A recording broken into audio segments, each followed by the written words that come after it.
Rock কাটার নাম আজ মুসলমানদের ইসলামপন্থীদের ভেতরে লাগিয়ে দিয়েছে জালেমরা। এই কারণে মানুষ যেন এদের কাছে না আসে। একটা মানুষের রক কেটে দেওয়া, এর মতো মানবতা বিরোধী অপরাধ আছে? আমার নামে মামলা দিল পুলিশের কাছে, যখন শিবির করে শিবিরের রক কেটে বেড়ায় ক্যাডার। এটা যে একটা ডাহা মিথ্যা কথা, আমার জীবন দিয়ে আমি প্রমাণিত। রক কাটা কারে বলে জীবনে কোনোদিন দেখি নাই, নামও শুনি নাই। অথচ ইসলামপন্থী এই মানুষগুলোর উপরে একটা মিথ্যা তহমত দিয়ে বাংলার মানুষ থেকে এতদিন আড়াল করে রেখেছিল জালেমরা। এখন অনেকে আবার জালেমদের পক্ষ নিয়ে কথা বলছেন। এই বাংলাদেশে যদি সিগারেট বিহীন কোন ছেলে থাকে সেটা শিবিরের ছেলে। আমি গ্যারান্টি দিচ্ছি, আপনি বলেন, এরা টেন্ডারবাজি করে না, চাঁদাবাজি করে না, সিগারেট খায় না, ডাল খায় না। বিশ্ববিদ্যালয়ে তো আমিও পড়েছি। এই মানুষগুলো সকালে উঠে দেখতাম কোরআন পড়ছে, লালন শাহ হলে আমি ছিলাম। আর অন্য দলের ছেলেদেরকে দেখেছি সকালে উঠে কুলি করছে লাল পানি দিয়ে। লাল পানি বোঝেন? মাস্টার্সে ক্লাস করছিলাম, হঠাৎ শুনতে পেলাম হইচই। কি হয়েছে? পরে শুনলাম যে এক শিক্ষককে জুতা দিয়ে পিটিয়েছে মাস্টার্সের এক ছেলে। স্যার বলছে যে বাবা আমার শ্রেণী দিয়ে আমি জীবনে আর ক্লাসে আসবো না। বলছে না, বাংলায় উচ্চারণ করলাম না। বলছে শালা তুই আমি মেরেই ফেলবো। পড়ে কিসে? মাস্টার্স। আমি এই চোখে এইটাও দেখেছি, শিক্ষক অজু করছে, ছাত্র পায়ে পানি ঢেলে দিচ্ছে। ছাত্র পায়ে পানি ঢেলে পরিষ্কার হয় না, নিজের হাত দিয়ে পরিষ্কার করে দিয়েছে। অথচ বয়স 7 বছর। ওইটার বয়স 26 বছর আর এটার বয়স 7 বছর। ছাত্র তো দুইটাই। একে বলে 3 দিন মাদ্রাসার মক্তবে গেছে, এখনো আলিফ বা তাও পড়া শেষ করতে পারেনি। তার আচরণ দেখেছেন? আর ওটা মাস্টার শেষ করে কালকে ডিসি হবে, এসপি হবে, টিএনও হবে, ওসি হবে, সে শিক্ষককে গালি দিয়ে পিটাচ্ছে। একটাই কারণ, এর ভেতরে কোরআন আছে আর ওর ভেতরে কোরআনের আলো নেই। এটা মানুষ হচ্ছে আর ওটা জানোয়ার অলরেডি হয়ে গেছে। কয়েকদিন আগে মির্জা আব্বাস বিএনপির স্থায়ী কমিটির সদস্য, অনেক ঘোষণা দেয়নি, ওনার অনুষ্ঠানে আমরা ছিলাম। বলছিল জীবনে যদি কিচ্ছু না পায় কোনো আফসোস নেই, হাসিনা চলে গেছে এইটাই সম্ভব। জীবনে যদি আর কিচ্ছু না পায়, সারা জীবন যদি ভিক্ষা করেও খায় তাও ভালো। অন্তত এত বড় একটা বিশাল চ্যালেঞ্জে চলে গেছি, এর চাইতে আর বড় সান্ত্বনা কিছু নেই। কিন্তু এই সান্ত্বনাকে অনেকে ঠিক রাখতে পারছে না, অনেকে আবেগে উল্টাপাল্টা কাজে লিপ্ত হয়ে পড়ছে। তারা থামবেন। আজকে তারেক রহমানের ভিডিও দেখেননি? এই যে সন্ধ্যা 7টায় একটা ভিডিও দিয়েছে, দেখেছেন আপনি? সে কি আফসোস করছে? তার এই দলীয় কিছু শৃঙ্খল মানুষের কারণে বদনাম হয়ে যাচ্ছে। আপনি বাস্তবতা কিন্তু টের পাচ্ছেন না। সব নখদর্পণে আছে গোয়েন্দাদের। কে কোথায় কি করছে, কোথায় কার কাছে চাঁদাবাজি করছেন, সব কিন্তু তারা সব দেখছে। এই জন্য সাবধান। এখনো থালা হাতে পাননি, তাই যদি এমন করেন, থালা হাতে পেলে আপনি কি করবেন এটা জনগণ বুঝে ফেলছে। এই জন্য খুব সতর্ক। বিএনপি যারা করেন তাদেরকে আমি আহ্বান জানাচ্ছি, আপনার চরিত্র জিয়াউর রহমানের মতো তৈরি করেন। ভাঙ্গা বাক্স একটা প্রেসিডেন্ট, আপনি কোথায় আছেন? কার আদর্শ মেনে আপনি রাজনীতি করেন? আমি তো কিছু বুঝি না। আমার সাথে তো তারেক জিয়া সাহেবের পিএস ছিল 3 বছর আমার পাশে। তার বন্ধ ছিল গিয়াসউদ্দিন মামুন, আজ 14 বছর ছেলে। বাতিলের রসানলে পড়ে এই মানুষগুলো, যুবক মানুষ, কতদিন পর্যন্ত পড়ে আছে জেলখানায়। যাদেরকে যে মামলা দিয়েছিল আমি দেখেছিলাম জামিন যোগ্য সব, কিন্তু ওই ডাইনির কারণে আমরা কেউ জামিন পাইনি, খালি লাল দাগ মারা ছিল। যারা আজ নাম ভাঙিয়ে চলতে চাচ্ছেন, না, আপনি কিন্তু মুনাফিকি করছেন আপনার নিজের সাথে। আপনার দলীয় আদর্শ যারে মানেন তার সাথে আপনি মুনাফিকি করছেন। জিয়াউর রহমানের জীবনী আমি পুরাটা পড়েছি, ওই তার সাথে তো আপনার মিল পাই না। তার নিজের জামা ছোট হয়ে গেলে ছিঁড়ে কেটে তারেক রহমানের আর আরাফাতের জামা বানিয়ে দিত। আর আপনি কি দল করেন যে আপনার জামার অভাব হয় না? মানতে হলে যে লোকটা করেছে তার মতো করেন, আপনি দাম পাবেন। আজ পর্যন্ত বঙ্গবন্ধুকেও হত্যা করা হয়েছে, জিয়াউর রহমানকেও হত্যা করা হয়েছে। কিন্তু বঙ্গবন্ধুর নামে কেউ শহীদ বলে ডাকে না, অথচ জিয়ার নাম শুনলেই মানুষ বলে শহীদ জিয়া। এমনি বলে। আরাফাতের ময়দানে যান, লক্ষ লক্ষ হাজী সাহেবেরা তার জন্য অন্তত একবার হলেও দোয়া করে, কারণ মাথার উপরে যে ছায়াটা পায় ওই ছায়ার আবিষ্কারক জিয়াউর রহমান। নিম গাছ লাগিয়েছিল, লক্ষ লক্ষ নিম গাছ লাগিয়ে দিয়েছে। আমিও তো কয়বার গেলাম, সেখানে যাবার পরেই এমনি অটোমেটিক আমার মুখ দিয়ে দোয়া চলে আসে, আল্লাহ তুমি যাই করো শহীদ জিয়াকে মাফ করে দিও, কারণ তার কারণে আজকে আমরা একটু ছায়া পাচ্ছি। কত লক্ষ হাজিরা যায় সেখানে, সবাই কিন্তু এই দোয়াটা করে। আর আরাফাতের ময়দানের দোয়া 100 কবুল হয়। সুবহানাল্লাহ বলতে পারেন না? আপনি এরকম কিছু কাজ করে তো দেখাবেন মানবতার জন্য। আপনি যদি এখন উল্টা পাল্টা আরম্ভ করেন, আরে ভাই কত গোয়েন্দা লেগে আছে আপনি জানেন দেশে বিদেশের, আপনি কিছুই টের পাচ্ছেন না বাস্তবতা। আমিও টের পেতাম না, কিন্তু এখন টের পাচ্ছি। বিশেষ করে 3টা বছর আমি এই কঠিন অবস্থায় না থাকলে আমি অনেক কিছু জানতাম না, দুনিয়ায় গা ভাসিয়ে চলতাম। এখন দেখছি না, এই কুষ্টিয়া থেকে পর্যন্ত এসেছি, এটা আমার কপাল। আবার বাড়িতে ফিরে যাব, যদি সহিষ্ণুভাবে ফিরে যেতে পারি, এইটাও আমার কপাল। কত কিছু লাগানো আছে আমাদের পেছনে, প্রতিটি মানুষের পেছনে এটা লাগানো আছে। আমি ধরা পড়ার পরের দিন মাওলানা আমিরুল ইসলাম বেলালী সাতক্ষীরায় বাড়ি, আলেমদের সভাপতি ছিল ওই সময় মুফাসসির পরিষদের। মানে আমার বাড়িতে কল দিয়েছে, জিজ্ঞাসা করছে হামজাকে যদি খবর পাও তো বলবা এই এই কথাগুলো। ও শয়তানরা দেখছি সকালবেলা আমার এই রিমান্ডে এইগুলো দেখাচ্ছে। আশ্চর্য তো, কোথায় কে কোন নাম্বারে কল দিয়েছে সেটা পর্যন্ত সব রেকর্ড করা সারা। আমি যদি একটু উল্টা পাল্টা মিথ্যা বলবো না, ওইগুলো আমার দেখি আগে। ওই সময় বলেছি, বসে বুঝেছিলাম যে কি অবস্থায় আছি আমরা।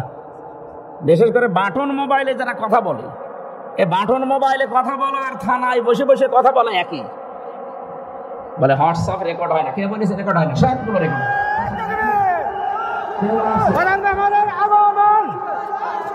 সোনাপুরের পক্ষ থেকে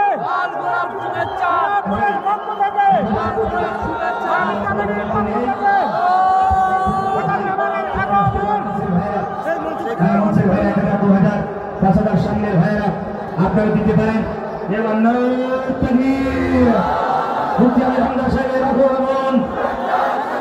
সোনাপুরের পক্ষ থেকে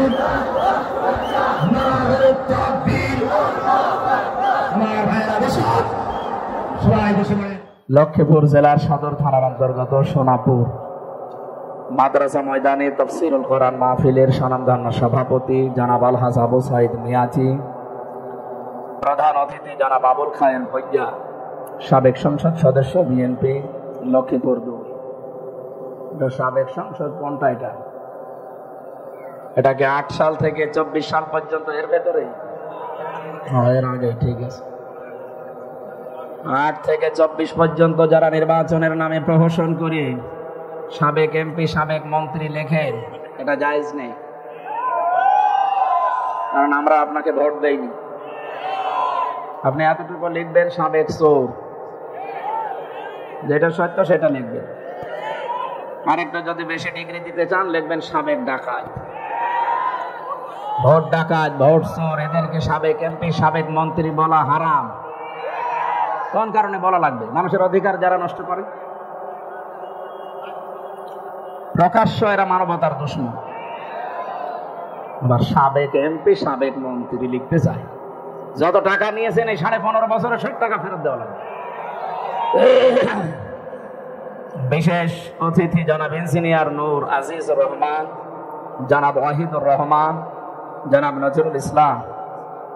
এতক্ষণ যারা আলোচনা রাখলেন মাওলানা হোসাইন মাহফুজ, মাওলানা মুফতি আলী হোসাইন ফারুকি, মাওলানা মাহমুদুল হাসান, অন্যান্য ওলামা ইকরাম, বিশেষ করে যাদের আমন্ত্রণে সেই কুষ্টিয়া থেকে লক্ষ্মীপুর আসতে একদিন লাগে আমার, এই বিশাল পথ পাড়ি দিয়ে যে আল্লাহ আমাদেরকে সাড়া দেওয়ার, যাদের ডাকে সাড়া দিয়েছে আলমগীর পাটোয়ারি, ইমরান হোসেন পাটোয়ারি, অন্যান্য সম্মানিত ব্যক্তিবর্গ, বিশেষ করে লক্ষ্মীপুর সদরের মানুষেরা, মঞ্চে বসা ওলামা ইকরাম, সামনে বসা মুসলমান ভাইরা, পর্দার আড়ালের সম্মানিতা মা এবং বোনেরা, মেয়েরা আছে, মেয়ে লোক আসে না? আশপাশের বাড়িতে তো আছে, হ্যাঁ, সম্মানিত মা এবং বোনেরা, প্রশাসনের ভাইরা, বিশেষ করে মাহফিলে যে স্বেচ্ছাসেবক গুলো কাজ করছে, যারা সদস্য আছে, এদেরকে যে মা পেটে নিয়েছে, আল্লাহ যেন খাদিজাতুল কুবরার মতো বানিয়ে দেন। দল মত জাতি বর্ণ ধর্ম নির্বিশেষে কোরআন শুনতে যারা এত রাত পর্যন্ত জেগে আছেন, ধৈর্য এবং সহ্য যে আল্লাহ দিয়েছেন, খুশি হয়ে বলেন আলহামদুলিল্লাহ। বিশাল একটা নিয়ামত আল্লাহ আমাদেরকে দিয়েছে। একটা জগদ্দল পাথর বুকের উপর থেকে সরে গেছে। কয়েকদিন আগে মির্জা আব্বাস বিএনপির স্থায়ী কমিটির সদস্য, উনি ঘোষণা দেয়নি, ওনার অনুষ্ঠানে আমরা ছিলাম। বলছিল জীবনে যদি কিচ্ছু না পায় কোনো আফসোস নেই, হাসিনা চলে গেছে এইটাই শান্ত। জীবনে যদি আর কিচ্ছু না পায়, সারা জীবন যদি ভিক্ষা করেও খায় তাও ভালো, অন্তত এত বড় একটা বিশাল জালেম যে চলে গেছি, এর চাইতে আর বড় সান্ত্বনা কিছু নেই। কিন্তু এই সান্ত্বনাকে অনেকে ঠিক রাখতে পারছে না, অনেকে আবেগে উল্টাপাল্টা কাজে লিপ্ত হয়ে পড়ছে। তারা থামবেন। আজকে তারেক রহমানের ভিডিও দেখেননি? এই যে সন্ধ্যা 7টায় একটা ভিডিও দিয়েছে, দেখেছেন আপনি? সে কি আফসোস করছে? তার এই দলীয় কিছু শৃঙ্খল মানুষের কারণে বদনাম হয়ে যাচ্ছে। আপনি বাস্তবতা কিন্তু টের পাচ্ছেন না। সব নখদর্পণে আছে গোয়েন্দাদের, কে কোথায় কি করছে, কোথায় কার কাছে চাঁদাবাজি করছেন, সব কিন্তু তারা সব দেখছে। এই জন্য সাবধান। এখনো থালা হাতে পাননি, তাই যদি এমন করেন, থালা হাতে পেলে আপনি কি করবেন এটা জনগণ বুঝে ফেলছে। এই জন্য খুব সতর্ক। এত বড় বিশাল জালেম পৃথিবীর ইতিহাস যারা পাল্টিয়ে দিয়েছে। আমি 2006 সালের যে ঘটনা, 28 অক্টোবরে জসিম ভাইকে যারা পিটিয়ে হত্যা করেছিল, লাশের উপরে ড্যান্স দিয়েছিল, 7 সালে একবার সিরাজগঞ্জ থেকে বাড়ি যাচ্ছিলাম, বাসে তখন আসতাম, বাসের ড্রাইভারের পেছনে বসে আছি, মাঝখানে দেখলাম একটা কুকুর মরে পড়ে আছে। ও মাঝখানে দিয়ে বাম দিয়ে চালিয়ে দিল, গাড়িটা ঝাঁকি দিয়েছে। আমি বললাম, ভাই আপনি এমন করলেন, এখনই তো অ্যাক্সিডেন্ট হয়ে যায়। ড্রাইভার আমারে বলছে, হুজুর দেখেন না একটা কুকুর পড়ে আছে, মরা কুকুর, আমি ডবল করে ওর গার উপরে চাকা চালাবো, আমার বিবেক নেই? আরে ভাই, এ তো মরেই গেছে। মরা কুকুর মারলেই কি আর না মারলেই কি, আপনি কিছু টের পাবে? আর ড্রাইভার আমারে বলছে, হুজুর আপনি কি আসলেই হুজুর নাকি ভন ধরেছে? হ্যাঁ, আপনি কেমন হুজুর? দেখছেন একটা মরা কুকুর পড়ে আছে, আমি ডবল করে আবার গাড়ির চাকা চালাবো, আমার বিবেক নেই? আমি বললাম, ভাই আপনার নাম কি? গোবিন্দ। কি? সুব্রত। তার মানে ওর ইমান নেই কিন্তু বিবেক আছে। কথা বলছেন? ওর ইমান আছে, নাম শুনে বোঝা যাচ্ছে ইমান নেই, কিন্তু বিবেক আছে। বিবেক আছে, এই জন্য মরা জিনিস, ইমান নেই, বিবেক থাকার কারণে মারতে পারে না। অথচ আমরা এদেশে মুসলমান দাবি করি, শ্রেষ্ঠ যারা আশরাফুল মাখলুকাত, এদেরকে আপনি পিটিয়ে মারার পরে লাশের উপরে ড্যান্স দিলেন। সবচাইতে মারাত্মক শাপলা চত্বরের ঘটনাটা, এর চাইতেও মারাত্মক ঘটনা ঘটিয়েছেন 2024-এর জুলাই আগস্টে। জীবিত মানুষকে বুকের সাথে গুলি লাগিয়ে হত্যা করার পরে ওটা আবার ভ্যানের উপরে তুলে দিচ্ছে, লাশ পুড়িয়ে দেবে। এই দৃশ্যগুলো এত তাড়াতাড়ি মানুষ ভুলে যায় কি করি? এখনই যদি আপনি দহরম মহরম শুরু করে দেন যে না আপনারা আসেন, আপনাদেরকে 50টা সিট দিয়ে দেব, এ দেশ কি আপনার বাবার দেশ নাকি? 2732 জন মারা গেছে, এগুলোর জীবন ফিরিয়ে দেন। উল্টা পাল্টা কথা বলবেন না। মৌলবাদের জিকির তুলেছিলেন কয়দিন? এই ধোয়া তুলেই তো 15.5 বছরে এই কুলাঙ্গার মহিলা আলেমদের সহ শুরু করে বহু মানুষকে জঙ্গি মিথ্যা মামলা দিয়ে জেল খাটিয়েছে, গুম করেছে, খুন করেছে, আয়না ঘরে রেখেছে। এই শুধু এই একটা ধোয়া তুলে তাম দুনিয়া এখন আর বিশ্বাস করে না। প্রমাণ হয়ে গেছে জঙ্গি এটা একটা নাটক, এটা বানিয়েছিল নিজেদের স্বার্থে। তাদের ফাঁদে পা দিয়ে এখন অনেকে দেখছে এই নাটক আবার শুরু করেছে। জঙ্গি কিসের জঙ্গি? মৌলবাদ বলেন আপনি। বাংলাদেশে যদি আলেমদেরকে, ইসলামপন্থী মানুষদেরকে কেউ জঙ্গি বলে চালাতে চায়, মৌলবাদ বলে, তার জন্মের ঠিক নেই। কারণ মৌলবাদ না হলে আপনি জন্ম জানিয়েছেন আপনার বাবা মার বিয়ে হওয়ার না হওয়ার মাধ্যমে। বিয়ে হওয়ার আগে যদি কেউ জন্ম নেয় ওটা চারজ না, আর বিয়ের পরেও জন্ম নিল বিয়ে হয়নি, তা আপনি এই কথা আর বলবেন না, মানুষ কিন্তু বুঝে ফেলছে যে আপনি কোন দিকে টান দিন। আশা করছে আপনার বিবেকে নাড়া দেবে, এরপরও যদি নাড়া না দেয় বুঝবো আপনি ওই জালেমের মতোই হয়ে গেছে। আমরা এই শব্দ ভবিষ্যতে আর কারো মুখে শুনতে চাই না। ৯৬% মুসলমান এই দেশে, মৌলবাদ বললে যেখানে ৯৬% খ্রিস্টান হিন্দু ওখানে যান। সুতরাং আমারও জীবনের আশা আকাঙ্ক্ষা এই, কিচ্ছু যদি না পায় আর সারা জীবন যদি আমি ভিক্ষা করে খাই তাও আলহামদুলিল্লাহ। কারণ এতদিন যা ছিলাম এই বাক শক্তিটা রুদ্ধ হয়েছিল, আমাদের কথা বলতে পারতাম না। এমনকি জালেমরা জেলখানায় এই ৩টা বছরও আমার গলা চেপে ধরেছিল, ওখানেও কথা বলতে দেয়নি। নামাজ পড়বো, নামাজ পড়তে পর্যন্ত দেয়নি। জামাত করতাম আমি আর মাওলানা মামুনুল হক, মাওলানা শাখাত হোসেন রাজি, এই ৩ জন। বলে না, হবে না, একা একা নামাজ পড়া লাগবে। কি অত্যাচার করেছে, আর খাবার দাবার তো সব মন মতো দেয়। কত ফাঁসির আসামি ১০০-র উপরে মার্ডার করেছে। এই মানুষগুলো নিজেরা রান্না করে ভেতরে খায়, আর আলেমদেরকে ওরা ওই শুধু তেলাপিয়া আর পাঙ্গাস কাল খাস, তাও রান্না। ১০,০০০ মানুষ এই ছেলে, এই আমার মনে হয় রান্না নাই, ঘাটের পানি নিয়ে এসে দেয়। খেলে খান, না খেলে ওজা রাখেন। ঘাট এই ৩টা বছরে আল্লাহ রাব্বুল আলামিন আমাদেরকে আবার মুক্ত জীবনে ফিরিয়ে দিয়েছে। খালাকাল ইনসান আল্লামাহুল বায়ান। আল্লাহ বলেন আমি মানুষ বানিয়েছি আর কথা বলা আমি শিখিয়েছি। এই যে কথা বলতে পারছি, আমার এই কণ্ঠের এই জায়গা থেকে ২৭টা ধাক্কা লাগছে, এরপর একটা কথা তৈরি হচ্ছে। ২৭টা স্তর পার করে একটা কথা তৈরি হয়, আর জালেমরা সেটা আটক করে রেখেছিল এতদিন। অন্তত এখন যেহেতু ছাড়া পেয়েছে, কণ্ঠ এখন খোলা। যাদের কণ্ঠ এরকম খোলা আছে বলেন আলহামদুলিল্লাহ। দরুদ আর সালাম পড়ছি আমাদের নবী, মানবতার মহান শিক্ষক মুহাম্মদুর রাসূলুল্লাহ সাল্লাল্লাহু আলাইহি ওয়াসাল্লাম, যার উম্মত হতে পেরে আমরা খুশি নাকি? এখন উম্মত আছেন কিনা এটা তো আবার জানা লাগবে, আন্দাজে খুশি হলেই হবে? আপনি উম্মত আছেন কিনা এটা কোরআনে কারীমকে জিজ্ঞাসা করেন। আল্লাহ রাব্বুল আলামিন বলেন ইয়াউমা ইযিল লা তানফাউশ শাফাআতু ইল্লা মান আযিনা লাহুর রহমান।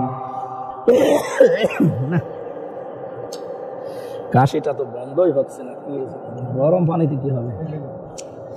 আমার শরীর তো এখন স্বাভাবিক না, জোর করে আপনারা করাচ্ছে।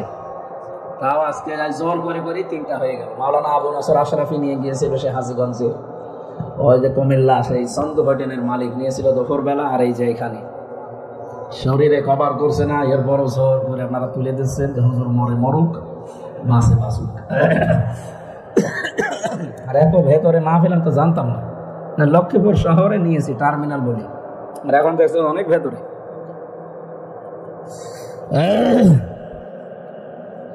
৬৪ জেলায় আমার মনে হয় এক এক জেলায় 2টো করে দিলেই হয়ে যায়। আমাদের যে হারে মানুষ হয় এখন মাহফিল, এক এক জেলার সামনে বছর মনে করছে 2টা-3টার বেশি আর দেওয়া যাবে না। শরীর তো বাঁচাতে হবে। 3টা বছরে ওরা তোমার রেখে তারা নষ্ট করে ফেলেছে। বিভিন্ন রকমের রোগ আমার শরীরে এখন বাসা বেঁধেছে, বিশেষ করে ডায়াবেটিসটা। আমার মাথার এই সাইডটা হালকা ড্যামেজ হয়ে গেছে, মনে থাকতে চাই না। বহু তথ্য 3 বছরে ভুলে গেছি। আমার আল্লাহ যে মেধা দিয়েছিলেন, আমি কোরআন শরীফে মুখস্থ করতে লেগেছে মাত্র 5 মাস কয়দিন। তাও আমি পারা, পৃষ্ঠা, লাইন, রুকু, সূরার নাম সব একেবারে ঠোঁটস্থ করে রেখেছিলাম। কোথায় সে 6 মাস? আর এখন আমার মনে হয় 1 পৃষ্ঠা মুখস্থ করতে 6 মাস লাগবে। ব্রেন কিভাবে নষ্ট করে দিয়েছে বিভিন্ন জিনিস দিয়ে, শর্ট নোট দিয়ে। আল্লাহ রাব্বুল আলামিন আমার মনে হয় ভেতরে যেহেতু 3টা বছর খালি কোরআন শরীফ ছিল বলে বেঁচেছিলাম। তাছাড়া বহু মানুষকে আমি মরে যেতে দেখেছি। জেলখানায় মানুষ যারা মরে টেনশনে মরে, অথচ কোনো কাজ নেই, কোনো কাজ নেই, কাম নেই, খালি বসে বসে খাবেন আর থাকবেন, ঘুমাবেন, তারপরও মানুষ মরে যায়। টেনশনেই মানুষ মরে যায়। আর আমাদের তো আরো রেখেছে ওইভাবে 24 ঘন্টা তালা লাগানো। ফাঁসির কন্ডেম ছেলে, আমার মামলা যা, আমার তো বাড়ি রাখার দরকার। আমার যে মামলা দিয়েছে এটা আমার সন্দেহ করে ধরে নিয়ে গেল, অথচ আমারে রেখেছে ফাঁসির ওই কন্ডেম সেলে, যেখানে মার্ডার মামলার আসামিরা থাকে, যাদের যাবজ্জীবন জেল হয়ে গেছে, এইরকম জায়গায় আমার রেখে দিয়েছে। তাহলে এত কষ্ট দিলে নিজেই তো থাকতে পারলেন না। আবার যাওয়ার সময় যদি একটু বলে যেতেন যে হামসা চলে যাচ্ছি, দোয়া করু, এসব বললেন। পাশের জেলা নোয়াখালী কাকু কেউ বলেনি, খালি 14টা সুটকেস নিয়ে চলে গেছে। আমার দেশ পত্রিকা রিপোর্ট দেয়নি যে যাওয়ার সময় শুধু বলেছে যে পাইলট এইগুলো উঠেছে, বলে হ্যাঁ ঠিক আছে চল, কারোর সাথে কিছু বলেনি। খালি টাকা দরকার, আপনার সুটকেস দরকার, ওগুলোকে ছাই ভর্তি করে নিয়ে গেছে, দেশটা ফোকলা বানিয়ে ফেলেছে। আর খালি দেশ প্রেম দেখাতো, অথচ নিজের ছেলে বিদেশি, মেয়ে বিদেশি, বোন বিদেশি, বোনের মেয়ে ছেলে বিদেশি, নিজেও বিদেশি, দেশপ্রেম দেখায় মানুষ। এই পুরা মিথ্যার উপরে চলেছে পুরা জীবনটা। আল্লাহ এখন এরকম অপমান করছে, কেউ নাম বললে তারা পর্যন্ত জনগণ এখন পিটাচ্ছে। আলেমদের সাথে যা করেছিলেন আপনার মাফ হবে না, কারণ এই আলেমদেরকে আগে হাতে পায়ে ধরা লাগবে। কারণ আমরা তো আলেমের সাথেই ছিলাম। কিসের আলেমের সাথে ছিলেন আপনি? যাদের সাথে ছিলাম ওগুলো আলেম নামে জালেম। আজ বাংলাদেশের বিভিন্ন মডেল মসজিদের ইমাম খতিব যারা, এসব ওলামা লীগের আন্দোলনে, এগুলোকে আলেম বললে গোনা হবে। কারণ যারা তাদের জ্ঞান অনুযায়ী কাজ করে না, ওটা একটা নির্ভেজাল টাটকা মুনাফিক জালেম। আলেম হয়ে আপনি স্লোগান দিতে পারেন ওইরকম উল্টাপাল্টা স্লোগান। তাই জন্য আল্লাহর কাছে মুসাফির অবস্থায় আপনাদেরকে নিয়ে দোয়া করছি, আল্লাহ যেন আগের অবস্থায় আমাকে আবার ফিরিয়ে দেয়। কারণ এই অবস্থায় থাকলে আমি বাঁচবো না, আমার এই শরীর শেষ হয়ে যাবে। আগের অবস্থায় যদি আবার আল্লাহ দিন প্রচারের জন্য ফিরিয়ে দেয়, উনি পারবে না? সব পারবে ইনশাআল্লাহ। লক্ষ্মীপুর মাসে মুহাম্মদ রাসূলুল্লাহর উম্মত হওয়ার জন্য এখানে আল্লাহ 2টা গুণ দিয়েছেন। কেউ যদি কিয়ামতের দিন নবীর সুপারিশ পেতে চায়, ইয়াউমাইদিন, সেই দিন, লা তানফাউ, নাফা ইয়ানফাউ মানে উপকার পাওয়া। এটা মজারে বর্তমান, ভবিষ্যৎ, প্রেজেন্ট, ফিউচার। কিয়ামতের দিন আমার জন্য আপনার জন্য নবী যদি সুপারিশ করে জান্নাতে পাঠাতে চান, ইল্লা মান আযিনা লাহুর রহমান, এক নম্বরে আমার অনুমতি থাকা লাগবে। আল্লাহ বলবেন যে যা তোরে অনুমতি দিলাম। 2 নম্বরে রাদিয়াল্লাহু কাওলা, আমি যে কথাবার্তা বলি এ কথার উপরও আল্লাহর রাজি থাকা লাগবে। লক্ষ্মীপুর মাসে একটু খেয়াল করেন তো, আমি যে কথা বলি আমার এই কথার উপরে আল্লাহ রাজি আছে। আমি যে জীবন তৈরি করেছি আমার প্র্যাকটিক্যাল লাইফের উপরে আল্লাহ রাজি আছে। এই 2টা শর্ত যারা মেনে চলতে পারবে, কিয়ামতে তারা নবীর সুপারিশ পাবে। এখন আপনি ভাবেন আপনি এ পর্যন্ত যোগ্যতায় এসেছেন কিনা। আমি আকিজ গ্রুপের খতিব, বাংলাদেশে একটা নাম করা গ্রুপ, আকিজ গ্রুপের নাম শোনেন? এখন ওনার কাছে যেহেতু মালিকের সাথে থাকে, এজন্য অনেকে বলে আমার একটু সুপারিশ করে দেন যেন চাকরিটা হয়ে যায়। কারণ ওদের তো লক্ষ লক্ষ শ্রমিক। মালিক আমাকে নিজের ছোট ভাইয়ের মতো মনে করে। আমি যদি এই লোকটার জন্য সুপারিশ করে বলি যে স্যার একে নিয়ে নেন, এখন ওরে সার্কুলার দেওয়ার সময় দিয়েছে যে বিএ পাস লাগবে, ও ম্যাট্রিক ফেল। আমি না, আমার বাবা সুপারিশ করলেও নেবে, নেবে বিএ পাস, আরো 4 বছর 5 বছরের অভিজ্ঞতা লাগবে ওই বিষয়ে। অত অভিজ্ঞতাই নেই, আবার ম্যাট্রিক ফেল করে বলছে আমার সার্টিফিকেট নেন। এখন কিয়ামতে নবী যদি আপনার জন্য আল্লাহর সামনে দাঁড়ায় যে এই লোকটাকে মাফ করা লাগবে, তে আপনার তো ওই মানদণ্ডে যাওয়া লাগবে। আপনি নবীর উম্মত হওয়ার জন্য কি জীবন গঠন করলেন? ফামা বাকাত আলাইহিমুস সামাউ ওয়াল আরদু ওয়া মা কানু মুনজারিন। রব্বুল আলামিন বলেন, এমনও মানুষ দুনিয়া থেকে বিদায় নেয়, ওর জন্য আকাশেও কেউ কাঁদে না, জমিনেও কেউ কাঁদে না, ইন্না লিল্লাহ পড়ে না। আমি দেখেছি এই দেশ থেকে বহু মানুষ এখন বিদায় নিচ্ছে, তাদের জন্য আকাশ জমিন কাঁদা দূরের কথা, ইন্না লিল্লাহ কেউ পড়ছে না, খালি লেখছে আলহামদুলিল্লাহ। সাবেক অ্যাটর্নি জেনারেল মাহবুবে আলম, নাম শোনেননি? কোথায় বাড়ি, কোথায়? বংশীগঞ্জ। আমার এই রিমান্ডে 10 দিন এই লোকটার সম্পর্কে একই প্রশ্ন করেছিল আর অত্যাচার করেছিল। এর কারণে আমার প্রতিদিন ওই মাটির নিচে নিয়ে যেয়ে বলতো, আপনি কেন এই মাহবুবে আলম অ্যাটর্নি জেনারেল এরকম একটা ভালো মানুষ, তার নামে আপনি স্ট্যাটাস লিখেছিলেন যে ফেসবুকে আলহামদুলিল্লাহ। আমি বললাম, আমি তো স্ট্যাটাস লিখতে পারি না, আমি লিখিও নাই, আমি শুধু লাইক দিয়েছিলাম। তাই তো লাইক দিলেন কেন? তার মানে প্রমাণ করলেন যে আপনি এর পক্ষে। হ্যাঁ, আমি তো পক্ষে। কেন এই লোকটা দেশের এত উপকার করছেন? কিসের উপকার করে? তো 12টা বাজিয়েছে। হাজারো আলেমদের নামে মিথ্যা তহমত দিয়ে সাক্ষী দেওয়া লাগে দেখে দেখে, আরো সাক্ষী দিয়েছে শুনি শুনি। জন্ম 75 সালে, সাক্ষী দিয়েছে 71 সালে। কথা বলে না কেন? দেশকে ইসলাম শূন্য করার জন্য, ইসলামপন্থী মানুষদেরকে বিদায় করার জন্য যতগুলো ষড়যন্ত্র হয়েছিল, তার ভেতরে অপরাধ ট্রাইব্যুনাল একটা, এটা একটা বানানো। এই জন্য সালাউদ্দিন কাদের চৌধুরী ফাঁসির মঞ্চে দাঁড়িয়েও বলেছিল, এই ট্রাইব্যুনালটা যেন নষ্ট করবা না। উনি মনে হয় বলেছিল এই কথা, যে আমি দেখতে পাচ্ছি এই ট্রাইব্যুনালে হাসিনার বিচার হবে, তাই হচ্ছে। খাপের খাপ, মমতাজের বাপ, মিলে গেছে। এখন পৃথিবীর একটা ইতিহাস হয়ে থাকবে গণহত্যার দায়ে যদি এই মহিলাকে ফাঁসি দেওয়া যায়। কারণ আজ পর্যন্ত বাংলাদেশে কোনো মহিলার ফাঁসি হয়নি। এটা দিয়ে যদি আরম্ভ হয় তাহলে আমি রোজা রাখবো। একটা দুইটা মানুষ না, 2732 জন মানুষ হত্যার সাথে জড়িত। 24-এ 13 সালের দিকে তাকান, 6 সালের দিকে তাকান, মনে হয় সারাটা জীবনে শুধু মানুষ হত্যার সাথে মিটেছিল। আমার ফাঁসি চাই, বীর মুক্তিযোদ্ধা মতিয়ার রহমান রিন্টু, এই লোকটার লেখা পড়লাম পুরাটা। উনি যা লিখেছে, আপনি যদি এখন পুরাটা বই পড়েন, এখনই গালি দেওয়া আরম্ভ করবেন। সে বাংলায় গালি দেবেন। নিষিদ্ধ ছিল তো বইটা এতদিন, এখন খুলে দিয়েছে। প্রায় লোকই দেখছি কেনছে আর পড়ছে, ওদের মনোভাব পুরো পাল্টিয়ে যাচ্ছে। আজকেও সকালবেলা এই বইটা শুধু পড়ে একজন মসজিদ কোর্টে আগুন লাগিয়ে দিয়েছে। কি ভাই এটা বলছেন? হ্যাঁ, আমি এতদিন জানতাম না যে এত মানুষ হত্যা করলে নাকি ওই দিন একটু আনন্দ পেত বেশি। একটা মানুষ একটা জীবন তৈরি করতে পারেন না, আর হত্যা করে আপনি উল্লাস করেন।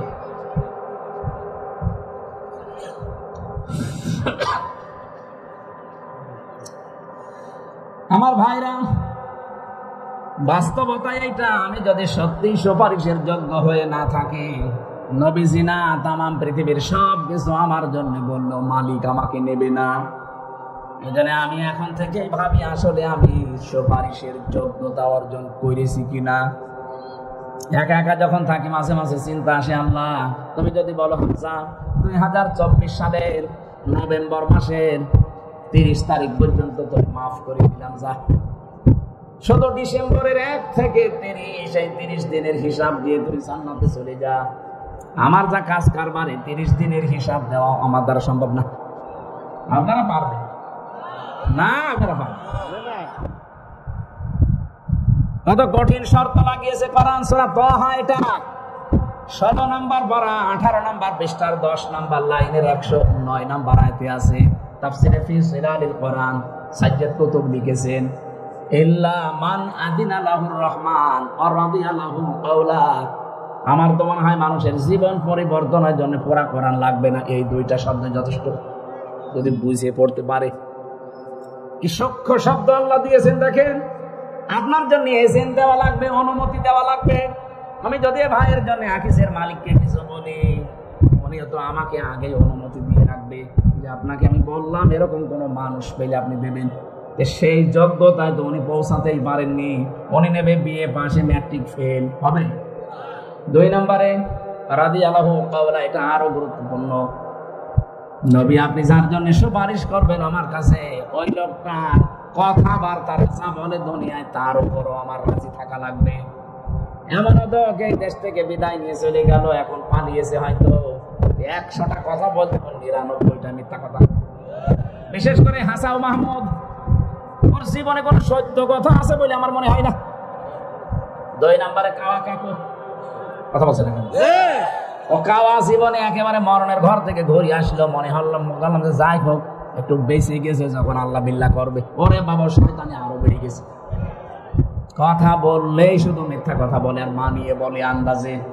মাসুদ তুমি ভালো হয়ে যাও, তো ভালো হয়ে করবে, ওকে ভালো হতে দিয়েছেন আপনি? যেটা আমি দেখতে পেয়েছি, জেলখানায় না গেলে আমি অনেক কিছু জানতাম না। এদেশে 1628টা চেয়ার ছিল। কয়টা? 1628টা চেয়ার। এই চেয়ার না, ওই যে ওই সমস্ত চেয়ার গুলো যেগুলোতে দেশ চালানো যায়, এই 1628টা চেয়ার যতদিন পর্যন্ত ভালো না হবে, এদের কথাবার্তারা যখন লাইন মতো না আসবে, ততদিন এই দেশ শান্ত হবে না। এখন যদিও হালকা পাতলা লাইনে আসতেছে, এখনো পুরাটা আসেনি। আমরা চাই এই 1628টা চেয়ারে যাদেরকেই বসাবেন, তাদের চরিত্র যেন হযরতে আবু বকরের মতো হয়। দেশটা এমনি দাঁড়িয়ে যাবে। কি করেছিলেন তার জীবন থেকে 2 মিনিট বলি। হযরতে আবু বকর সিদ্দিক, তিনিও রাষ্ট্রের দায়িত্বে ছিলেন। তার স্ত্রী একদিন ডাক দিয়ে বলছে, স্বামী, ছেলে পায়েস খেতে চেয়েছে, ঘরে তো ওইরকম কিছু নেই, এক কাজ করেন, অর্থমন্ত্রীর দায়িত্বে যিনি আছেন বায়তুল মালে, তাকে বলেন আগামী মাসের বেতন যেন আমাদেরকে দিয়ে দেয় অ্যাডভান্স। তিনি বললেন ঠিক আছে। অর্থমন্ত্রীকে বলেন, দেখো আগামী মাসের বেতন আমার লাগবে, অ্যাডভান্স দিয়ে দাও, সামনের মাস আমার দেওয়া লাগবে না। অর্থমন্ত্রী ওই রকম, উনি ডাক দিলেন, খলিফা আপনি যে আগামী মাস পর্যন্ত বাঁচবেন সেটা লিখে দেন, আর আগামী মাস পর্যন্ত জনগণ আপনাকে চেয়ারে বসিয়ে রাখবে, ওইটার গ্যারান্টি দেন। আপনাকে যে আমি আন্দাজে আগামী মাসের বেতন দেব, আমি কোন কারণে দেব? এরকম কথা যদি এই ডাইনের সামনে কেউ বলতো, ওর কল্লা থাকতো। কথা বলে না কেন? বাড়িতে চলে গেলেন, স্ত্রীকে বলে না, যে উদ্দেশ্যে গিয়েছিলাম পাইনি, যেভাবে আছে এভাবে চলো, পায়েস খাওয়া লাগবে না। কি মনে করেন আপনি প্রেসিডেন্টের ছেলে পায়েস খাবে, টাকা নেই, আর আমাদের প্রেসিডেন্টের ছেলের এক এক মাসে নাকি কয়েক কোটি টাকা শুধু ফুর্তি করিয়ে উড়িয়ে বেড়ায়। এ পৃথিবীর একমাত্র বিজ্ঞানী যার কোনো আবিষ্কার নেই। হ্যাঁ, পৃথিবীর একটাই মাত্র বিজ্ঞানী আছে যার কোনো আবিষ্কার নেই। বিজ্ঞানী হতে হলে তা আবিষ্কার করে বিজ্ঞানী হওয়া লাগে। আর এমন এক বিজ্ঞানী আমরা পেয়েছি, জীবনে কোনো আবিষ্কার করেনি, নামে বিজ্ঞানী।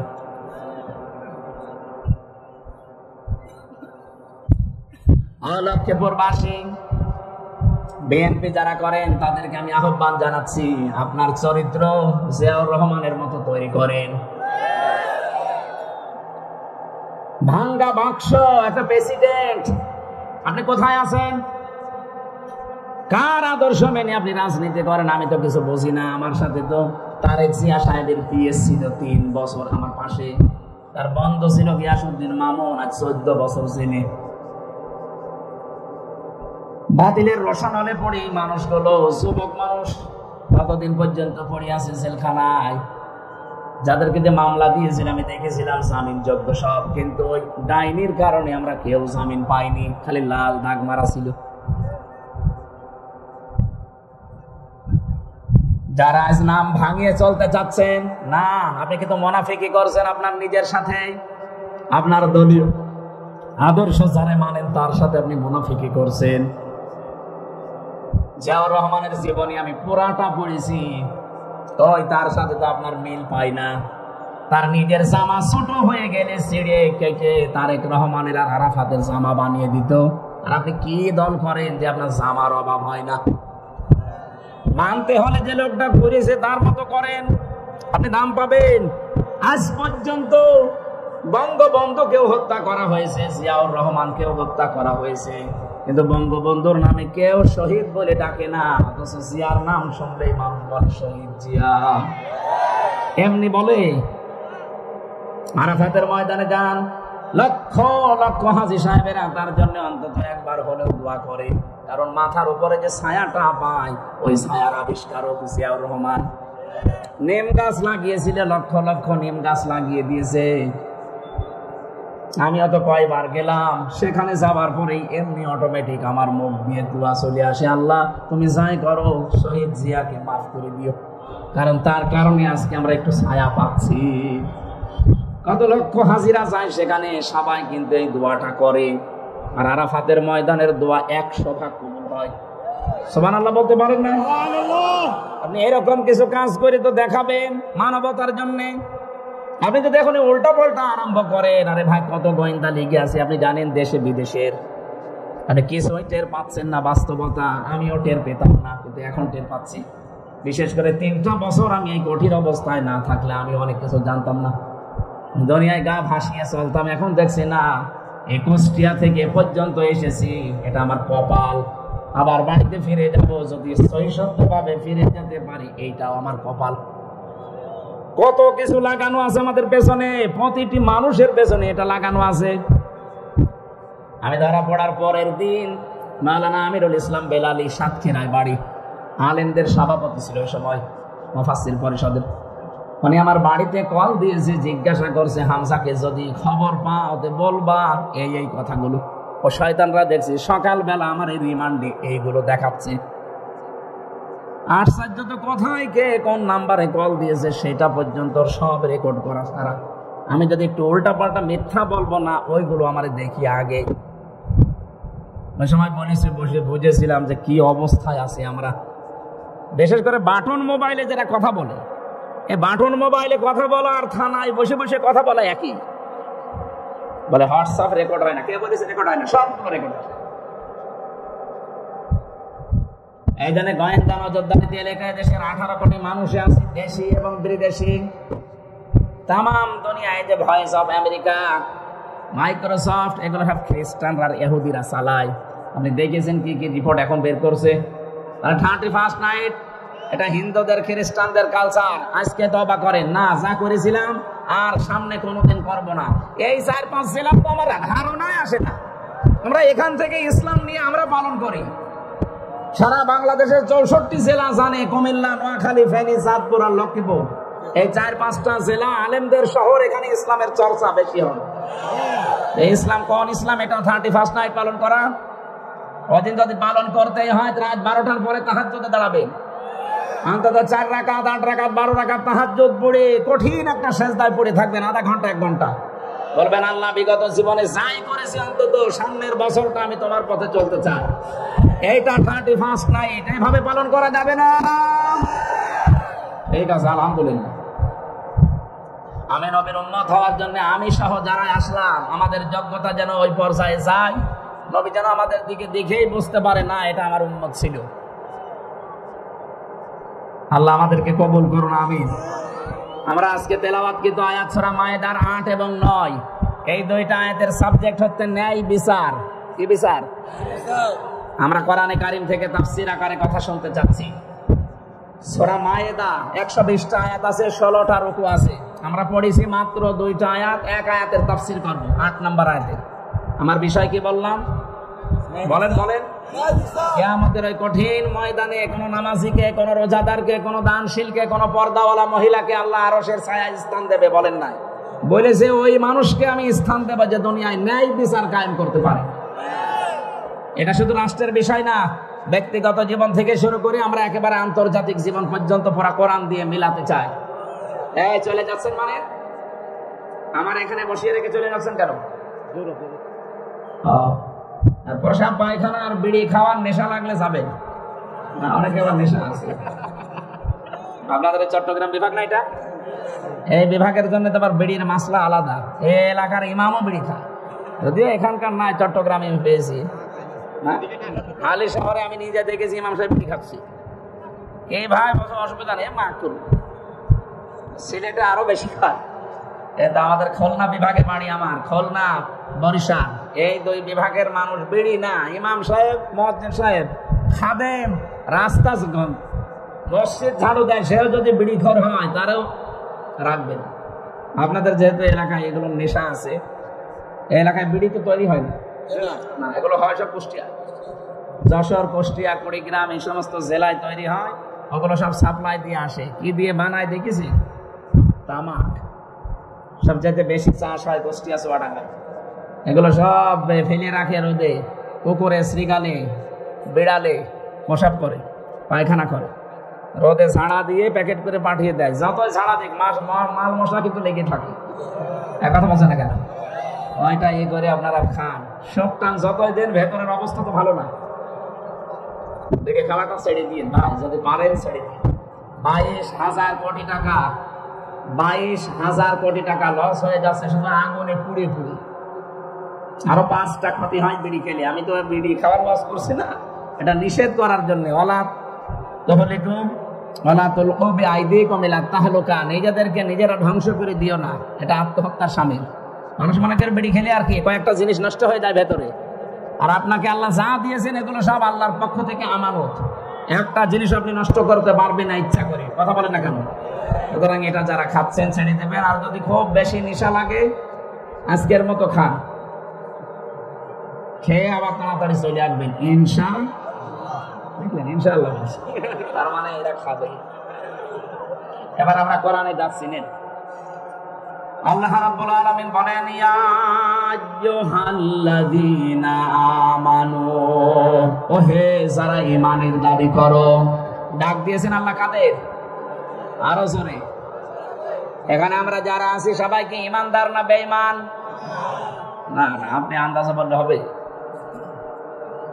সাহাবী প্রশ্ন করলেন, হে নবী, আমার ভেতরে যে ঈমান আছে আমি টের পাবো কি করে?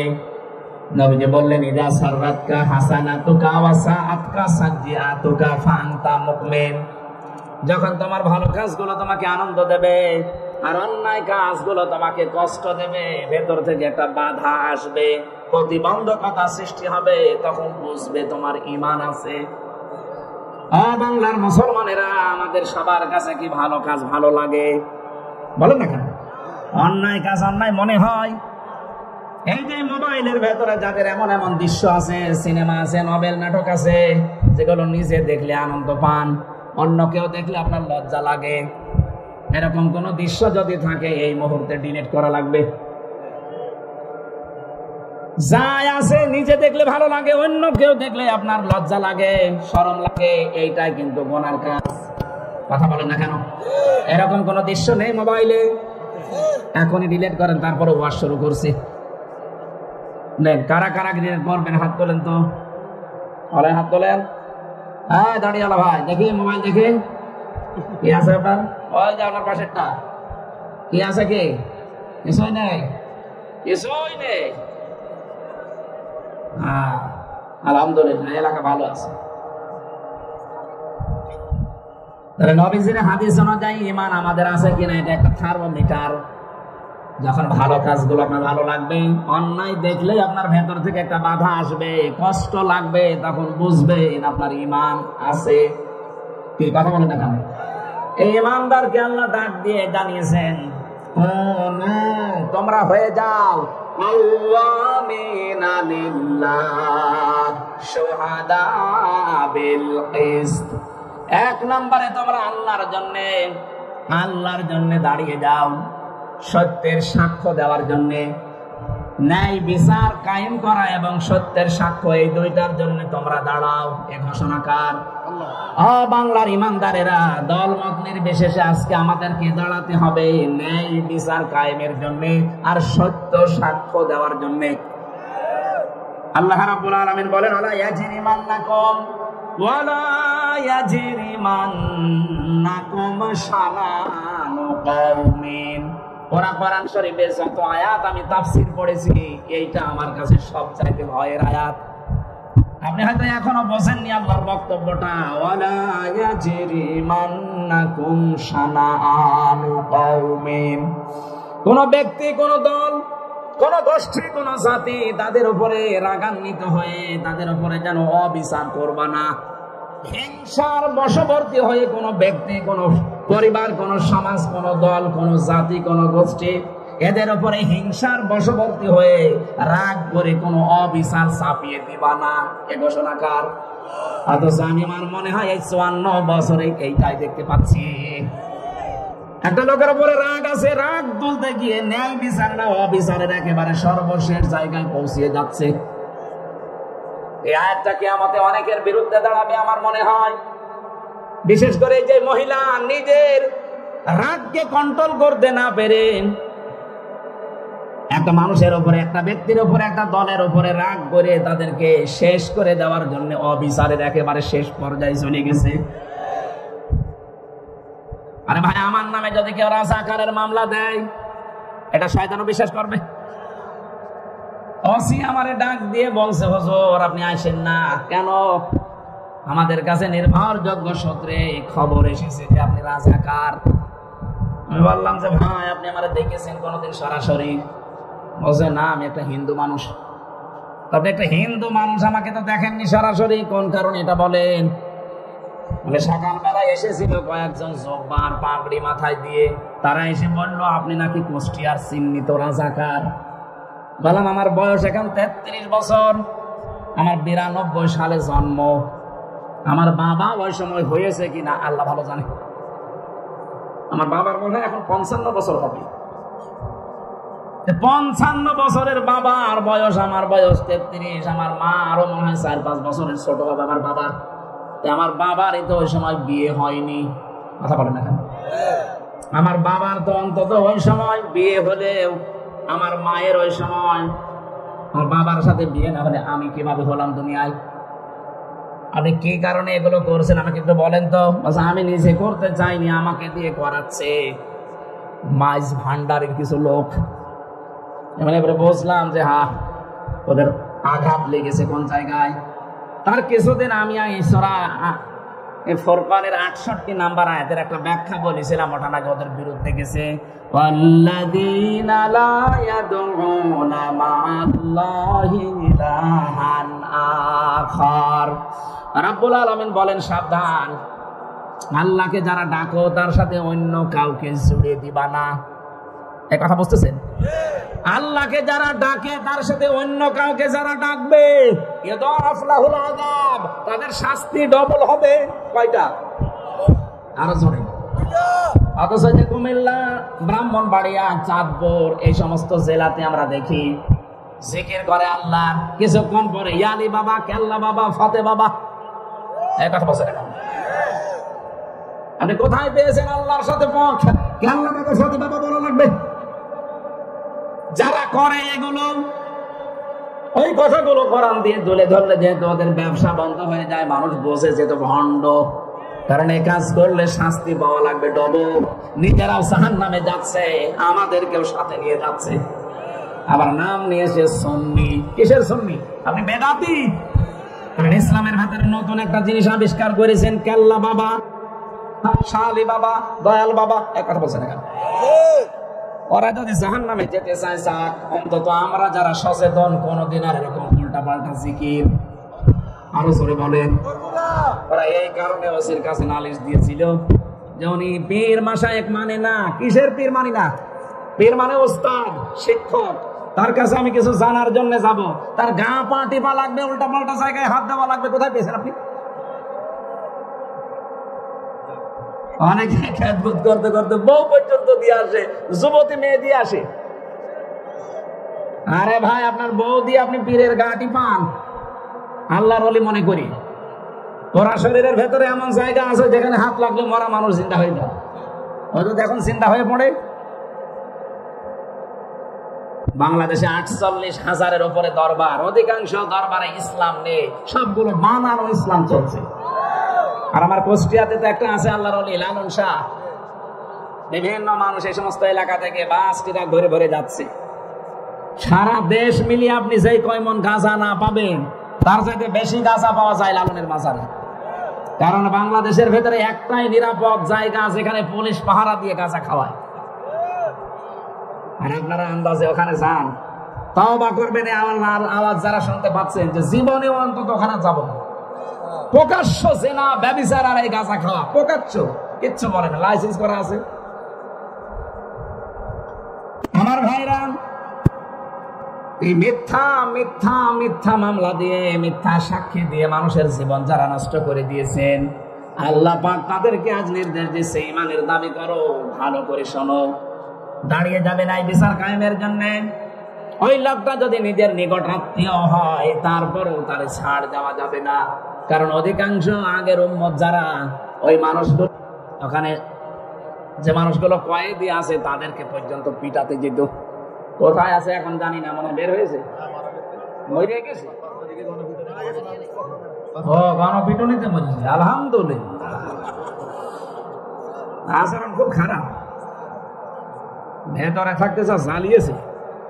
আওয়ামী লীগ করতে মনে হয় না, শয়তানের ভেতরে যাও, শয়তানি করছে না, আল্লাহর ওলির লোক হবে। আমার ভাইরা, আমার আয়াতের মূল কথায় যাচ্ছে, আমরা আজকে থেকে যে যা করুক আমরা দাঁড়িয়ে যাব সত্য প্রতিষ্ঠা করার জন্য। আরে পৃথিবীতে সবচাইতে বড় সত্য হচ্ছে আমার আল্লাহর কোরআন। এটা প্রতিষ্ঠার জন্য আপনাকে দাঁড়াতে হবে, কেউ না থাক আমি একাই দাঁড়িয়ে যাব। কার জন্য দাঁড়াবো? আল্লাহ বলেছেন লিল্লাহি, আমি আল্লাহর জন্য দাঁড়াবি। আপনি তাকান তো নবীজির জীবনের দিকে, তামাম দুনিয়া একদিকে আর বিশ্ব নবী একা একদিকে। কেউ গাছ পূজা, কেউ মাছ পূজা, কেউ আগুন পূজা, কেউ দুর্গা পূজা, কেউ দুর্গা পূজা নিয়ে ব্যস্ত ছিল। আর নবীজি পুরা একা দাঁড়িয়ে বলেছেন লা ইলাহা ইল্লাল্লাহ, আমি কাউকে মানি না, যিনি সত্য ইলাহ আমি তাকে মানি। কারণ আমি দাঁড়িয়েছি কোন কাওয়ামিনা লিল্লাহ, আমি আল্লাহর জন্য দাঁড়িয়েছি।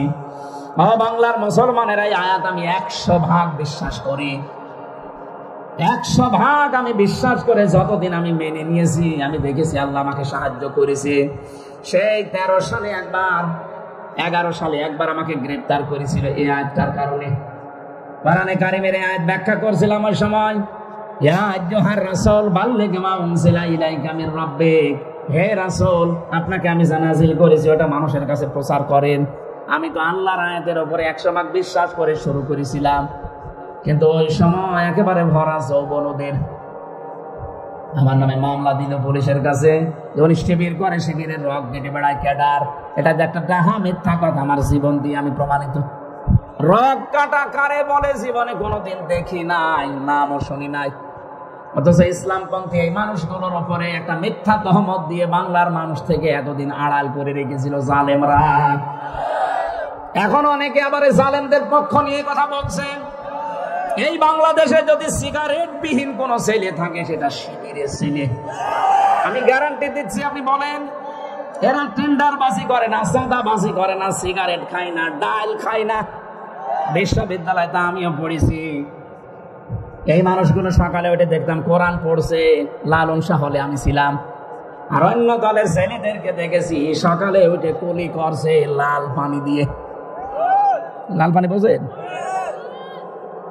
মাস্টার্সে ক্লাস করছিলাম, হঠাৎ শুনতে পেলাম হয়েছে। কি হয়েছে?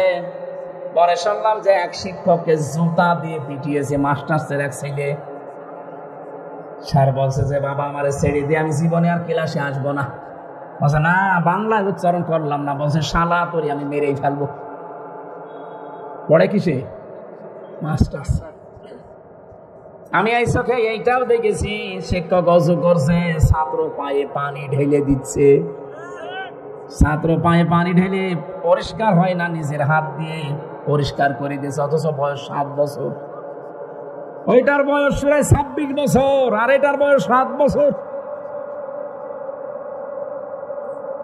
ছাত্র তো দুইটাই।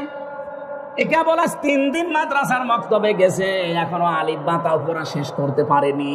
তার আচরণ দেখেছেন। আর ওটা মাস্টার শেষ করে কালকে ডিসি হবে, এসপি হবে, টিএনও হবে, ওসি হবে, সে শিক্ষককে গালি দিয়ে পিটাচ্ছে। একটাই কারণ, এর ভেতরে কোরআন আছে আর ওর ভেতরে কোরআনের আলো নেই। এটা মানুষ হচ্ছে আর ওটা জানোয়ার অলরেডি হয়ে গেছে। রক কাটার নাম আজ মুসলমানদের ইসলামপন্থীদের ভেতরে লাগিয়ে দিয়েছে জালেমরা। এই কারণে মানুষ যেন এদের কাছে না আসে। একটা মানুষের রক কেটে দেওয়া, এর মতো মানবতা বিরোধী অপরাধের আছে। এদের ভেতরে আমার ভিডিও আছে। আজকে আসার সময়ও দেখছিলাম। 5 আগস্টের এই দিনে একটা ছেলে হেঁটে যাচ্ছে আর একজন তরবারি নিয়ে এক কোপে তার হাতের উপরে। দেখেন নিয়ে ভিডিওটা। আপনি বলেন তো এটা মানুষ বলা যায়? জীবিত মানুষকে আপনি কোপ দিচ্ছেন। বিশ্বজিৎ হত্যার যে মামলার আসামি প্রধান আমার সাথে জেলখানায় ছিল, আমাদের মাঝে মাঝে এসে কান্নাকাটি করতো যে জীবনে ভুল করে ফেলেছি, কি করলাম। একটা হিন্দু ও বারবার আমাকে বলছিল যে ভাই কিসের জামাত, কিসের শিবির, আমি তো মুসলমানই না। আপনার যদি বিশ্বাস না হয় আমার কাপড় খুলে দেখেন। তারপরও আমরা তাকে ছাড়ি নাই। কোপ দিয়ে শেষ করে দিয়েছি। অথচ আজ আমি কি করলাম, 30 বছর আমার জেল। কত? 30টা বছর আমার জেল খাটা লাগবে। আমার মা বাবা আমার আর খোঁজ নেয় না, আমার দলীয় লোকও কোনো পরিচয় আর নেই আমাদের সাথে, জেলখানায় একটা টাকাও কেউ পাঠায় না। মানবেতর জীবন যখন এখন উল্টাপাল্টা করে চলা লাগে। কার ইশারায় কি করছেন আপনি? একবার 4 দেওয়ালের মাঝে যান, কোনো মহারথী আপনাকে বাঁচাবে না। এজন্য নিজের চরকায় নিজে তেল দেন, নিজে ভালো হয়ে যান। উল্টা পাল্টা কাজ করে যদি সত্যিই ধরা পড়েন, মনে করছেন আমার অমুক বাবা আছে, বাঁচাবে। কিসের বাবা? গোয়েন্দা রিপোর্ট কিন্তু খুব খারাপ আসতেছে সামনে। আমি আজকে একেবারে সর্বোচ্চ পর্যায়ে একজনের সাথে কথা বলেছি, মনে বলছে আমরা খুব পর্যবেক্ষণে রেখেছি একেবারে সারা দেশটা, দেখতে চাচ্ছি কে কেমন কাজ করে। আপনারা যা করছেন সতর্ক করলাম, এরপরও যদি আপনি না থামেন আপনার অবস্থাও জালেমদের মতোই হবে। সত্যের সাক্ষ্য দেওয়ার জন্য যারাই দাঁড়িয়ে যায়, পৃথিবীর ইতিহাস বলছে এই মানুষগুলোর শত্রু বেড়ে যায়। আরে ভাই, আমিও যদি কোরআনে কারিমের দাওয়াত ওই সেই 13 সাল থেকে 11 সাল থেকে শুরু করতাম, বাবা কাঁদো কাঁদো, আমিও কাঁদতাম, আপনারাও কাঁদতেন, কেঁদে কেটে শেষ হয়ে যেতাম না, কিছুই হতো না। আমি কোরআন যেই দিন বুঝেছি সেদিন দেখেছি আল্লাহু ইয়াসিমুকা মিনান নাস। হে নবী, যদি কোরআনে কারিম সঠিকভাবে প্রচার করেন, বিপদ আপদ যদি আসে, আমি আল্লাহ আপনাকে বাঁচাবো। ইয়াসিমু এটা মোসারে, বর্তমান ভবিষ্যৎ, প্রেজেন্ট ফিউচার, শুধু আপনাকে না, কিয়ামত পর্যন্ত। কিয়ামত পর্যন্ত আয়াতটা কোরআনে থাকবে, যেহেতু ভবিষ্যৎ আছে এর ভেতরে। কিয়ামত পর্যন্ত আপনার মতো বিশ্বাস নিয়ে যারা কোরআন প্রচার করবে, আল্লাহর জন্য যারা সত্যের সাক্ষ্য দেওয়ার জন্য দাঁড়িয়ে যাবে, আমি আল্লাহ নিজে তাদেরকে বাঁচাবো। আল্লাহ আমারে প্রথম 11 সালে বাঁচিয়েছেন, নয়তো ওই সময় যে গাড়া কলে ফেলে দিয়েছিল সালেমরা, আমার তো বের হওয়ারই কথা না। অথচ সেই লোকটা ফেলে দিয়েছে, আমি একেবারে এই যে কোরআন সামনে নিয়ে বলছি, তার 2টা মেয়ে তার 3 দিনের ভেতরে পালিয়ে চলে গেছে। সে এখন নিজেও পাগলের মতো। পরবর্তীতে বড় বাজারের ওই এলাকায় যেদিন গিয়েছিলাম, জেল থেকে বের হয়ে দেখে এসে বলছে যে হুজুর, এই যে সেই লোকটা যে আপনার নামে মিথ্যা মামলা দিয়ে এরকম সাজা লাগিয়েছিল, যেহেতু ক্ষমতায় আছে, দেখেন ওর অবস্থা, ওর 2টা মেয়ে পালিয়ে চলে গেছে, ওর আর মুখ নেই, ও এখন নিজেই পাগলের মতো, ওর বউর মাথাও খারাপ হয়ে গেছে ওর মেয়েদের শোকে। তাও 2টা মেয়ে চলে গেছে ভালো জায়গায় না, 2টাই গেছে নেশাখোরের সাথে। এই জন্য বউটা পাগল, ও নিজেও এখন পাগল হয়ে দেখেন হাফ প্যান্ট পরে দাঁড়িয়ে আছে, খালি নাচে এইভাবে। মানে এটা আমার জন্য না, এটা কোরআনে কারিমে বাধা দেওয়ার ফল। আপনি আজকে দেখেছেন ভিডিওতে, কোন দেশে যেন ফ্রান্সে না কোথায় কোরআনের কারিমের উপরে লাথি মারছে, কোরআনের পৃষ্ঠাগুলো ছিঁড়ে ছিঁড়ে পায়খানা সাথে মুছতেছে। এখানে আল্লাহ সরাসরি সামনাসামনি তারে ধরেছে, মুখটা করে দিয়েছে সাপের মতো, আর পা ফুলে সেরকম বালিশের মতো হয়েছে। দুনিয়াতে যারা সত্যের সাক্ষ্য দেওয়ার জন্য দাঁড়ায়, তাদের বাঁচাবে কে? তাদের বিরুদ্ধে কেউ দাঁড়ালে তাদের ধ্বংস করবে কে? এখানে কোনো ব্যক্তি, কোনো গোষ্ঠী, কোনো দলের উপরে রাগ করতে গিয়ে আপনি যেন অবিচার করে না ফেলেন। এই জন্য তো বারবার আমরা সাবধান হচ্ছি, যে যতটুকু অপরাধ করেছে তার শাস্তি দেন, তার শাস্তি যেন অন্য কেউ না পায়। ন্যায় বিচার কায়েম করুন, বলে তাকওয়া, এইটাই হচ্ছে দুনিয়ায় তাকওয়ার নিকটবর্তী জায়গা। আমরা মনে করি তাকওয়া মানে বিশাল সব্বা গায়ে দিয়ে, পাগড়ি মাথায় দিয়ে, হাতে তসবিহ নিয়ে শুধু সুবহানাল্লাহ পড়া। কে বলে আপনাকে? তাকওয়া শব্দের শাব্দিক অর্থ হচ্ছে আপনাকে ওই কাজের জ্ঞান এবং যোগ্যতা অর্জন করে সুচারুরূপে আঞ্জাম দেওয়া লাগবে। তাকওয়া কি বোঝা গেছে? তাকওয়ার ব্যাখ্যা প্রায় 19টা আছে। 1 নাম্বার ব্যাখ্যা, আল্লাহর নিষিদ্ধ কাজগুলো ঘৃণা ভরে ছেড়ে দেওয়া। তাকওয়ার 2 নাম্বার ব্যাখ্যা, আপনি যেখানে যেই কাজে লাগবেন ওই কাজের শিক্ষা এবং প্রশিক্ষণ নিয়ে ওই কাজটা সুচারুরূপে আঞ্জাম দেওয়ার নাম তাকওয়া। আমি খোলাখুলি বলছি, এই দেশে যারা ইসলাম কায়েম করতে চায় তারা কিন্তু এই তাকওয়া অর্জন করার জন্য 100 ভাগ কাজ করছে। আপনি যে কোনো বিভাগে দেখেন, চিকিৎসা বিভাগ, শিক্ষা বিভাগ, আদালতে, আইনে, প্রশাসনে, যেখানেই দেখবেন শুধু লোক তৈরি করা না, লোককে তৈরি করে শিক্ষা দিয়ে, প্রশিক্ষণ দিয়ে ওই জায়গা যেন দুর্নীতি মুক্ত করা যায়, এভাবে 100 ভাগ কাজ চালিয়ে যাচ্ছে। এটার আরবি নাম তাকওয়া। ন্যায় বিচার যদি কায়েমই না হয়, এদেশে তাকওয়া বলে কিছু থাকবে না। কারণ ইয়াদিলু ন্যায় বিচার কায়েম করো, হুয়া আকরাবু লিত্তাকওয়া, আকরাবু ইসমে তাফসিল, এইটাই নিকটবর্তী পন্থা তাকওয়ার। আত্তাকুল্লাহ, আল্লাহকে ভয় করো। কেন আল্লাহ আবার পরে আত্তাকুল্লাহ দিলেন? হে বাংলার মুসলমানেরা, এই তাকওয়া শব্দের ব্যাখ্যা যদি বাস্তবে আপনি নিয়ে আসতে না পারেন, আপনার পরবর্তী প্রজন্ম যারা আসবে তারা সত্যি সত্যি বেঈমান হয়ে যাবে। এই আয়াতের ব্যাখ্যায় আমি অনেকগুলো ঘটনা পড়েছি। এই যে আব্দুল কাদের জিলানী রহমতুল্লাহ আলাইহি বলা হয় যে হুজুর দোয়া করেন যেন ছেলে মেয়ে তাদের মতো হয়, এমনি হবে। আব্দুল কাদের জিলানীর মায়ের পেটের দিকে তাকান, তার মা এই যে পেটে তাকে ধারণ করেছিলেন, উনি এসে একদিন বলছে, মা তো সত্যি করে বলো তো, আমাকে পেটে রাখা অবস্থায় কোনো হারাম কাজ করেছো? বলে কেন? যা পড়ি আমার পড়া মনে থাকে না, আমার মনে হয় আমাকে পেটে রেখে কোনো হারাম কাজে তুমি লিপ্ত ছিলে। মা বলছে, বাবা আমার কোন কথা মনে নেই, তবে একটা কথা আমার মনে পড়ে, আমার পেটে যখন তোর বয়স 9 মাস, তোকে নিয়ে গিয়েছিলাম তোর নানির বাড়িতে বেড়াতে, ওঠানের উপরে আচার দেওয়া ছিল, শোকাতে রোদে ওইটা তুলে খেয়েছিলাম, তো জানলাম যে ওটা পাশের বাড়ির একজন রোদে শোকাতে দিয়েছে। ও বাবা আব্দুল কাদের, মানুষের জিনিস পেটে রাখা অবস্থায় না বলে খেয়েছিলাম, এই কারণেই মনে হয় তোর মেধার উপরে এর প্রভাব পড়েছে, এই জন্য পড়া মনে থাকে না। বাংলার মেয়েরা, তাকওয়া কারে বলে আপনি একটু খেয়াল করেন তো। মানুষের জিনিস না বলে খাওয়ার কারণে যদি ওই প্রভাব সন্তানের মেধার উপরে পড়ে, এ কারণে যদি ছেলে মেয়ের লেখাপড়া মনে না থাকে, আমাদেরকে যারা পেটে নেন কি করেন আপনি?